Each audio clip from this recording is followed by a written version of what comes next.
For most of human history, collapse did not look like collapse. It looked like permanence. Around 1200 BCE, the Eastern Mediterranean and Near East appeared stable, prosperous, and interconnected in ways the world had never seen before. Great cities stood behind towering walls. Kings ruled vast territories. Trade routes stitched distant lands together. Armies marched with bronze weapons that gleamed in the sun. Temples rose toward the sky, filled with priests who claimed to speak for the gods.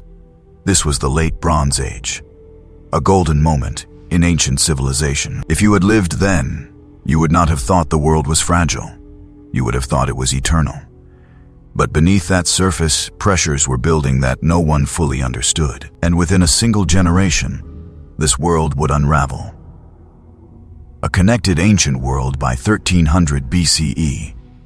The Eastern Mediterranean was not a collection of isolated kingdoms. It was a system. 4 major powers dominated this world. In Egypt, the pharaohs ruled from the Nile, commanding vast resources, armies, and monumental building projects. Their empire stretched from Nubia in the south to the Levant in the north. Temples at Karnak and Luxor testified to their divine authority. To the north, in what is now Turkey, stood the Hittite Empire, a militarized state with advanced chariots, early iron experimentation, and a complex bureaucracy. Their capital, Hattusa, was a fortified metropolis perched high on a plateau. In Mesopotamia, the Assyrians and Babylonians controlled fertile river valleys, developed writing, law, and mathematics, and managed elaborate systems of irrigation and trade. Across the Aegean Sea, on Crete and the Greek mainland, the Mycenaean civilization thrived, warrior kings ruling from hilltop citadels like Mycenaean Tirans, buried with golden masks and surrounded by loyal retainers. These civilizations were not strangers to one another. They exchanged goods, letters, and diplomats. Clay tablets from royal archives show kings addressing each other as brother. They traded gold, silver, copper, tin, ivory, textiles, and luxury goods. A shipwreck discovered off the coast of Turkey, dating to around 1300 BCE, contained items from at least 7 different cultures. Proof of a vibrant, interconnected economy. This was globalization, ancient style. The Bronze Age system. The entire world of 1200 BCE depended on one crucial material: bronze. Bronze did not occur naturally. It required copper and tin, 2 metals that often had to be imported from far away. This meant trade was not optional. It was the lifeblood of civilization. If trade flowed, cities prospered. If trade broke, everything trembled.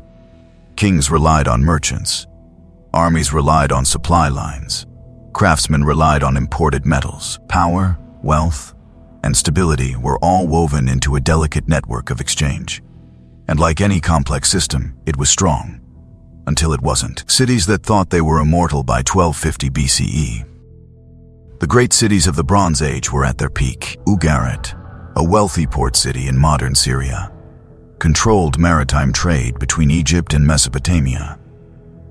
Its docks were filled with ships, its markets brimming with foreign goods. Troy, near the Dardanelles, guarded a strategic waterway between Europe and Asia. Its walls loomed over the surrounding plain, so formidable that later generations remembered them in legend. The Mycenaean palaces in Greece stored enormous quantities of grain, oil, and wine in massive clay jars. Their walls were so thick that even modern engineers still marvel at their construction. In Egypt, Ramses II, one of the most powerful pharaohs in history, carved his image into stone across the empire, declaring that order would reign forever.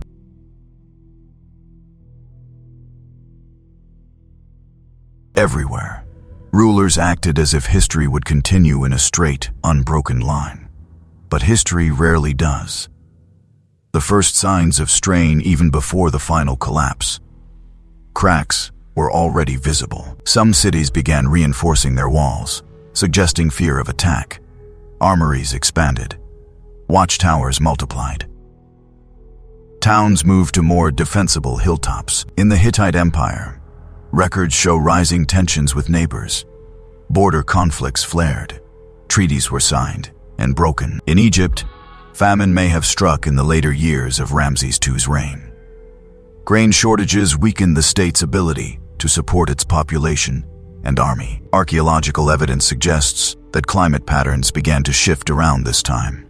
Droughts may have become more frequent, harvests less reliable, rivers less predictable. A society built on abundance suddenly faced uncertainty. A world of fragile interdependence. The brilliance of the Bronze Age was also its weakness, because everything was connected. A problem in one region could ripple across the entire system. If one kingdom fell, trade routes shifted. If trade routes shifted, cities suffered. If cities suffered, political instability followed. What began as local stress could quickly become continental crisis. But no one saw it that way. Each king believed his own realm was secure. Each empire trusted in its gods, its walls, and its armies. None realized that the entire world was standing on a fragile foundation. The mysterious threat on the horizon sometime around 1200 BCE. Something new appeared in historical records. A threat no one could fully explain. Egyptian inscriptions speak of strange invaders arriving by land and sea. They were called the Sea Peoples. They came in ships. They burned cities. They displaced populations. They left destruction in their wake. But who they were remains one of history's greatest mysteries. Were they refugees fleeing disaster elsewhere? Pirates? Displaced armies? Or simply the symptom of a deeper breakdown? Whatever their origin, their impact would be devastating. The world before the fall on the eve of collapse. The late Bronze Age still looked powerful. Temples still stood. Kings still ruled. Armies still marched. Trade still flowed. But beneath that stability, the system was already weakening. Too many cities depended on too few trade routes. Too many rulers relied on fragile alliances. Too many people depended on harvests that were no longer guaranteed. This was a world balanced on a knife's edge. And soon, it would tip. A single generation of destruction between roughly 1200 and 1150 BCE. Almost everything changed. One by one, the great cities fell. Ugarit was burned to the ground. The Hittite capital of Hattusa was abandoned. Mycenaean palaces collapsed into ruins. Troy was destroyed. Even Egypt barely survived. In less than a century, a world that had stood for hundreds of years vanished. Writing disappeared in many regions. Trade networks shattered. Population collapsed. Entire civilizations faded into darkness. It was not one catastrophe. It was a cascade. The question that still haunts us historians still argue about what happened. Was it war, climate change, economic collapse, invasion, earthquakes, internal rebellion? The truth is likely all of the above. But one thing is certain, the Bronze Age did not fall because of a single event. It fell because its system could no longer withstand its own pressures. And that is why this story matters today. Collapse does not arrive as a single moment. It arrives as a sequence of failures that slowly overwhelm the ability to respond. By the late 13th century BCE, the interconnected Bronze Age world was under strain from many directions at once. Drought reduced harvests. Trade routes became unreliable. Political alliances weakened. Armies grew more expensive to maintain. Cities that depended on imported food and metals began to feel exposed.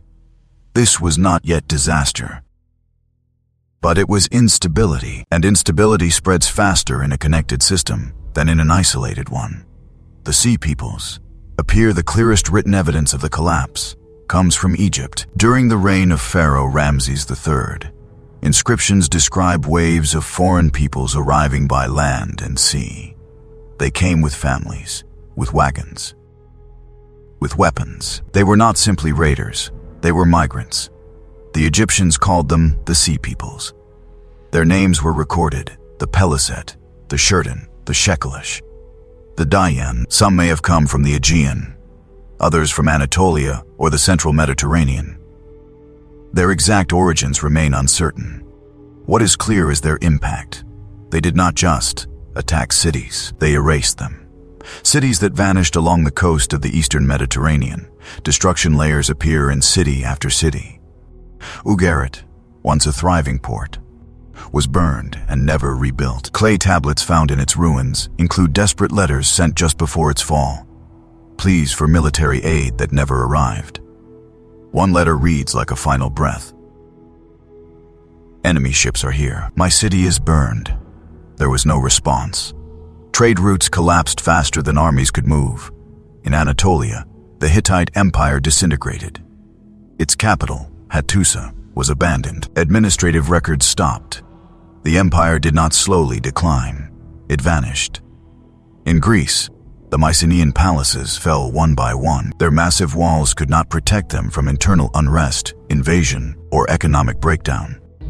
Once the palaces fell, the bureaucratic systems they supported collapsed with them. Writing, Linear B, disappeared entirely. When administration vanished, so did memory.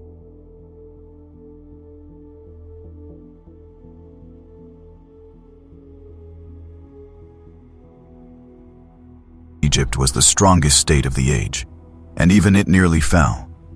Ramses III describes a massive battle against the Sea Peoples, fought on land and at sea. Egyptian reliefs show enemy ships overturned, bodies floating in the water, prisoners led away in chains. Egypt won, but victory came at a cost. The empire's borders contracted. Its economy weakened. Grain shortages led to the first recorded labor strike in history. Workers refusing to build royal tombs because they were not being paid. Egypt survived, but the world around it collapsed, and without that world, Egypt would never again reach the heights of the Bronze Age. The collapse of trade. The Bronze Age depended on trade for survival. Tin came from far away, copper from specific regions. Luxury goods moved across thousands of kilometers. Even food was traded between regions in bad years. When ships stopped sailing and roads became unsafe, bronze stopped being produced. Without bronze, armies weakened. Without armies, states lost control. Without control, cities fell. This was not simply economic collapse. It was structural failure. The disappearance of writing. One of the most chilling signs of the collapse is silence. Across large parts of Greece and Anatolia, writing vanished for centuries. Not because people forgot how to speak, but because there was no longer a state capable of supporting scribes, schools, and archives. Writing requires surplus. Surplus requires stability. Stability had disappeared. For generations, history went unwritten. Population collapse and abandonment. Archaeology shows that population levels dropped dramatically. Cities were abandoned. Fortified hilltops replaced open towns. People moved inland, away from coasts and trade routes that had once brought prosperity, but now brought danger. The world became poorer, smaller, and quieter. What followed is known as the Bronze Age collapse. But for the people who lived through it, it was simply survival. The long dark age. For centuries, after 1200 BCE, much of the eastern Mediterranean entered a period of reduced complexity. Fewer cities, less trade, simpler tools, local economies. This was not the end of civilization, but it was a profound reset. Iron would eventually replace bronze. New political systems would emerge. New cultures would rise, but the memory of the old world was gone. Later Greeks would look back and tell stories of a lost heroic age, of great kings, massive wars, and legendary cities. They were remembering fragments of a world that had collapsed. Why the Bronze Age fell, there was no single cause. The collapse was a convergence. Climate stress reduced food supplies. Trade breakdown weakened economies. Migration and invasion destabilized borders. Internal revolts challenged elites. Natural disasters may have accelerated destruction. Each problem fed the others. The system failed not because it was weak, but because it was too interconnected to absorb shock. The lesson written in ruins. The Bronze Age world was advanced, sophisticated, and powerful. It had diplomacy, international trade, standing armies, monumental architecture, and complex administration, and it still collapsed. Not slowly, not neatly, but within a few generations. Civilization did not end because people forgot how to live. It ended because the systems they depended on could no longer support the weight placed upon them. The warning that still echoes the collapse of 1200 BCE matters, because it reminds us of something uncomfortable. Progress does not guarantee permanence. Complexity creates strength and fragility. Interconnection amplifies both success and failure. The people of the Bronze Age believed their world was eternal. They were wrong. Closing reflection. When civilization almost ended, it did not end with fire alone. It ended with silence. With empty cities, with forgotten writing, with memory fading into myth, and from that silence, a new world eventually emerged. But only after centuries of loss.